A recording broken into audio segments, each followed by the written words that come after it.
Halo guys, selamat datang di Warna-Warni Channel. Kali ini saya akan menceritakan suatu alur cerita film yang berjudul The Born Knight.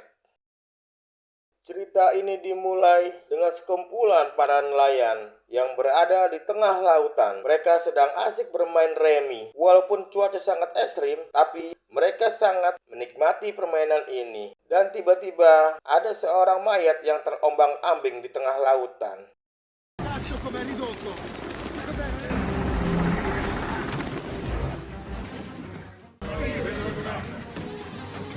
Dan ketika di dalam kapal, nelayan ini sangat terkejut karena pria tersebut ternyata masih hidup.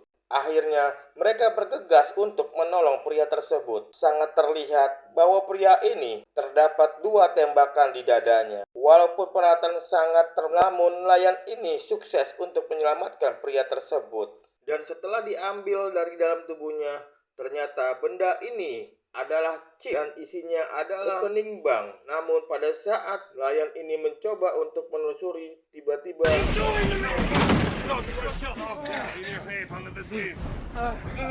secara tidak terduga pria ini menyerang Carlo.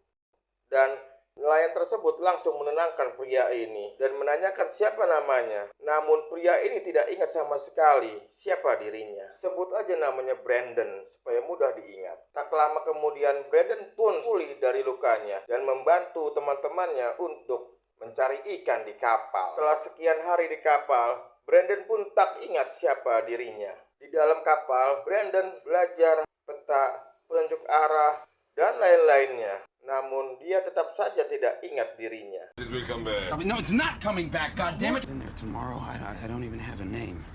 Dan esok pun tiba, perahu pun berlayar ke arah Swiss. Dikarenakan rekening tersebut adalah rekening Swiss, Carlo berpesan kepada Brandon agar hati-hati di negara ini. Dan Brandon mengucapkan kepada Carlo karena telah menganggap anaknya sendiri. Dan mereka pun berpisah.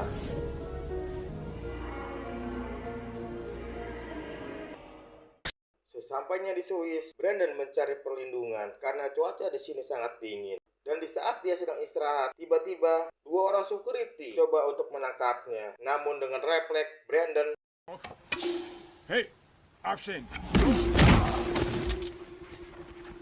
esoknya, Brandon langsung ke bank dan menanyakan nomor rekening tersebut. Setelah dikonfirmasi, Brandon disuruh menuju ke tempat khusus untuk melengkapi identitasnya menggunakan sidik jari Brandon itu sendiri. Setelah konfirmasi identitasnya, petugas langsung mengambil barang-barang Brandon dan dia melihat barang-barang yang ada di tas. Alangkah terkejutnya dia bahwa terdapat sebuah paspor dengan nama yang berbeda-beda dan senjata api serta duit yang berlimpah. Itulah Brandon akhirnya bingung siapa dirinya ini.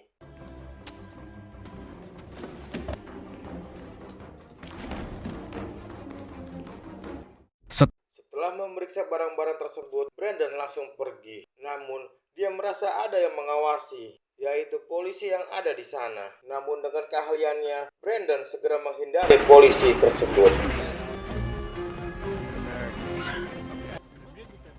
Brandon langsung masuk ke gedung kedutaan, namun dia tetap diawasi oleh polisi. Setelah Brandon hendak pergi, para polisi langsung mengepungnya dan terjadilah baku hantam di gedung itu.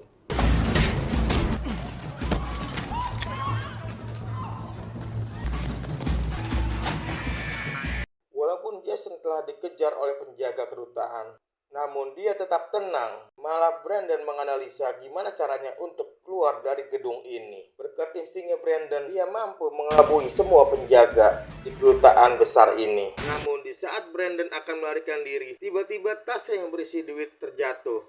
Dan di saat dia akan mencoba untuk mengambil tasnya, tanpa disangka mempunyai skill untuk turun dari gedung tersebut. Setelah berhasil turun dari gedung, Brandon bertemu seorang wanita. Dia bernama Mary, dan Brandon menawarkan Mary untuk mengantarkan ke Paris. Dengan imbalan akan mendapatkan uang 110 juta. Dan jika berhasil, Mary akan ditambah uangnya kembali. Awalnya Mary menolak, namun dikarenakan dia tidak punya uang, akhirnya dia bersedia untuk mengantarkan Brandon. Kemudian kita diperlihatkan oleh agen FBI yang dibuat kalang kabut dikarenakan ternyata mereka gagal dalam melakukan percobaan pembunuhan kepada seorang diktator Afrika yang bernama Waubosi. Setelah gagal dibunuh, Waubosi langsung memberitahukan kepada rekan-rekan sekutunya dan bisa menimbulkan perang besar. Akhirnya kepala FBI mendatangi Alexander. Dialah yang memimpin untuk pembunuhan tersebut.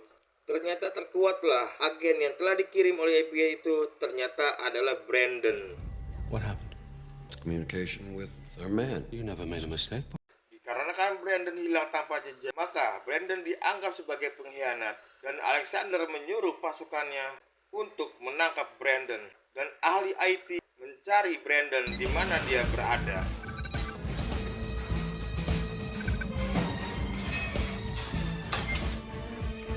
Di sisi lainnya, Brandon dan Mary sedang dalam perjalanan ke Paris dan Mary mengungkapkan kenapa mau mengantar Brandon. Dikarenakan Mary tidak punya uang, maka dia bersedia untuk mengantar Brandon ke tempat tujuan. Dan Mary pun bertanya tentang Brandon. Namun Brandon mengatakan bahwa dia terkena amnesia. Brandon sama sekali tidak ingat apa-apa. Makanya dia datang ke Paris untuk mencari identitasnya. Dan terlacak juga jejak Brandon dan Mary oleh Alexander dan tim IT-nya. Lalu Alexander menyuruh agen-agen lapangan untuk segera menangkap Brandon dan Mary. Dan setelah sampai di Paris, sesuai alamat yang ada di paspornya, Brandon mengajak Mary untuk apartemennya. Awalnya Mary menolak, namun setelah dipikir, Mary kasihan dengan Brandon karena dia tidak mengenal sama sekali orang yang ada di Paris. Setelah sampai di ruangan dan keliling ke sana ke sini, anehnya tidak sama sekali teringat. Lalu Brandon menelpon nomor terakhir yang ada di telepon itu dan tersambung di hotel mana sehari sebelum Brandon hilang. Namun nama yang terdaftar adalah nama samaran Brandon. Dia mulai berpikir bahwa dia adalah pembunuh bayaran atau agen rahasia. Dia sedang merasa ada yang aneh di apartemen ini. Namun tiba-tiba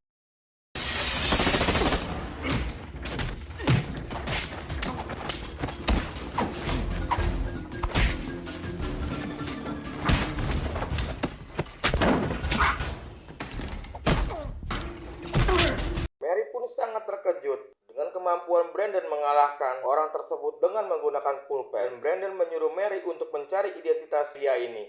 Dan Mary langsung kaget. Ternyata di dalam tas ini ada foto Mary dan Brandon yang sudah menjadi buron internasional. Di saat Brandon menenangkan Mary, tiba-tiba pria tersebut melompat untuk bunuh diri agar Brandon tidak mendapatkan petunjuk dari pria tersebut. Akibat hal tersebut, Brandon merasa bersalah dan mengajak Mary untuk melaporkan ke polisi tentang kejadian tersebut agar Mary terbebas dari masalah ini dan menjelaskan kepada polisi bahwa Brandon bukan orang jahat. Namun Mary merasa kasihan kepada Brandon karena Brandon amnesia dan Mary memutuskan untuk ikut Brandon kemanapun dia pergi. Lalu Brandon melihat peta dan langsung apal dengan seketika yang membuktikan bahwa Brandon bukan orang sembarangan. Setelah membaca peta, Brandon memutuskan untuk segera pergi dari kejaran polisi.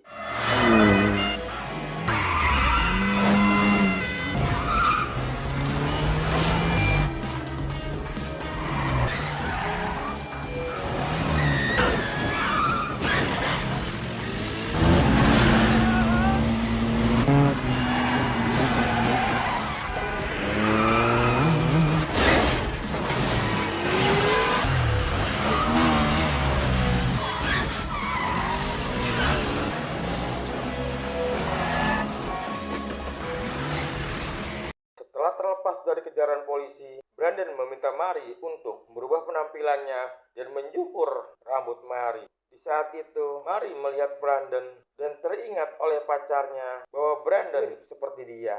Setelah pandang-pandangan pun terjadi, akhirnya Brandon dan Mary adu mekanik. Di lain sisi, Waubosi melihat mayat yang mencoba untuk membunuh dia. Walaupun dia sedikit lega, namun dalam hatinya dia gelisah. Namun dia merasa khawatir bahwa itu bukanlah Brandon dan menyuruh ajudannya untuk mencari pembunuh yang mencoba untuk membunuhnya. Di sisi lainnya, Alexander mencoba menghubungi agen lainnya dan segera membunuh Waubosi dengan segera. Dan agen pembunuh bayaran pun segera melaksanakan tugasnya.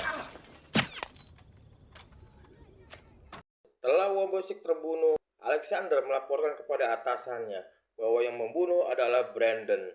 Ternyata Brandon lah yang menjadi kambing hitam atas pembunuhan tersebut. Dan di sisi lainnya, Brandon dan Mary menyelidiki hotel yang pernah dia tinggalin dulu. Mary mencoba untuk memasuki hotel tersebut dan menanyakan tentang Brandon yang pernah menginap di situ. Dan ternyata Brandon menginap di sana dengan nama yang lainnya. Namun menurut keterangan hotel bahwa pria itu telah tewas. Lalu Brandon ke rumah sakit untuk menyelidiki mayat tersebut dan menanyakan tentang mayat tersebut. Lalu petugas tersebut memberikan keterangan bahwa mayat tersebut telah dibawa orang entah kemana, dan Brandon pun diusir karena membuat olah tanpa sengaja. Brandon melihat nama Wong Bong Sing yang datang ke sini, dan juga Brandon mulai mengingat masa lalunya sedikit demi sedikit. Lalu Brandon ke rumah Wong Bong Sing, dan Brandon mendengar kabar bahwa 2 minggu yang lalu ada agen yang ingin membunuh Wong Bong Sing, dan akhirnya Brandon menyadari bahwa dialah agen membunuh bayaran Wong Bong Sing. Man came onto his yacht. Thing about a boat or That up 5 miles off the coast of Mars. Says I'm in. Setelah mengetahui identitasnya, Brandon akhirnya menyadari bahwa apa yang dilakukan pasti ada orang yang mengawasinya. Alhasil, Brandon langsung mengajak Mary untuk pergi. Namun Mary begitu takut dengan Brandon karena Brandon ternyata adalah pembunuh bayaran. Lalu Brandon meyakini Mary bahwa dia tidak akan melukainya karena Mary sejak awal telah membantu Brandon. Di sisi lainnya, Alexander begitu panik setelah tahu Brandon berhasil melarikan diri. Alhasil, Alexander menyuruh para hacker untuk mengetahui keberadaannya. Kalau sampai Brandon tidak tertangkap, maka dipastikan Brandon akan balas dendam ke FBI. How's locations? Lalu Mary mengajak Brandon untuk ke rumah mantannya yang sudah beristri. Kebetulan rumah itu adalah di pedesaan yang sangat jauh dari pusat kota. Sebenarnya mantannya merasa keberatan jika Brandon dan Mary tinggal di sini. Namun karena merasa iba, akhirnya mantannya menerima dia untuk menginap semalam. Di rumahnya. Dan besok paginya, anjing peliharaan mantan pacar Mary pun hilang. Dan Brandon meyakini bahwa ini adalah ulah agen pembunuh yang telah dikirim untuknya. Dan Brandon menyuruh mantan Mary beserta anak-anaknya untuk bersembunyi. What are you talking about? Your family's in danger.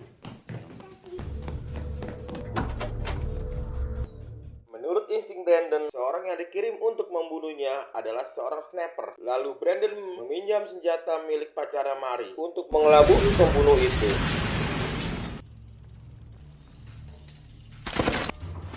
Setelah posisi pembunuh itu diketahui oleh Brandon, maka Brandon pun mengejarnya dan akhirnya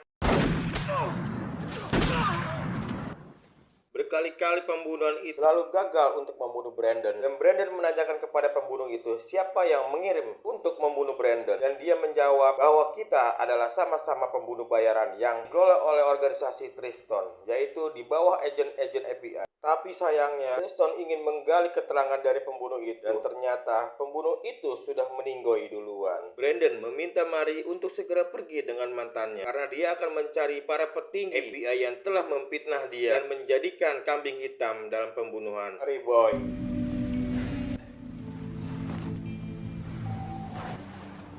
Setelah Mary pergi, Brandon memeriksa tas sang agen pembunuh dan menemukan sebuah ponsel. Lalu Brandon segera menelpon panggilan terakhirnya, dan ternyata yang mengangkat adalah Alexander. Alexander pun langsung ketar-ketir karena Brandon pasti akan membalas dendam kepadanya, dan juga Brandon adalah pembunuh terbaik yang dimiliki oleh agen FBI tersebut. Alexander mengancam kepada Brandon jika Brandon tidak mau menyerahkan diri, maka Mary akan dia bunuh. Dan Brandon mengatakan bahwa Mary sudah terbunuh supaya Alexander tidak bisa menggertak atau mengancam Brandon. Dan Brandon minta bertemu 4 mata tanpa membawa pasukan 30 lain. p.m.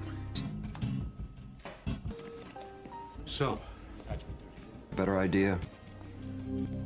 Setelah tiba di Paris, ternyata Brandon mengetahui bahwa Alexander membawa banyak pasukan untuk bertemu dengan Brandon. Alhasil, Brandon pun membatalkan pertemuan itu dan meminta Alexander untuk pergi dari tempat ini. Setelah berbicara di telepon, Brandon langsung memasang alat pelacak di mobil Alexander. Setelah malam harinya, Brandon melacak Alexander sampai di rumahnya dan terlihat beberapa agen mengawasinya. Namun dengan cerdik, Brandon memanipulasi agar para agen terkecoh dan bisa menyusup masuk ke rumah Alexander.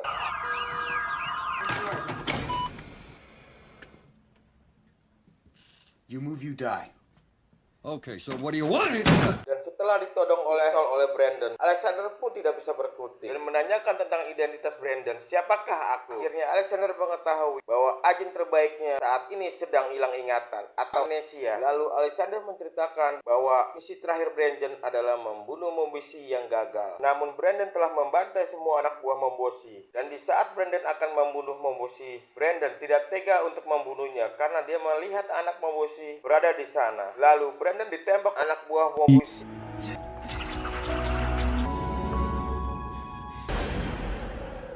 Setelah mendengarkan Alexander, Brandon pun langsung emosi dan hampir membunuh Alexander. Namun dia tidak ingin membunuhnya. Yang dia inginkan adalah Brandon ingin berhenti dari organisasi Treston dan menjadi manusia biasa. Namun Brandon mengetahui bahwa percakapan dia dengan Alexander telah disadap. Alhasil Brandon diserang oleh anak buah Alexander.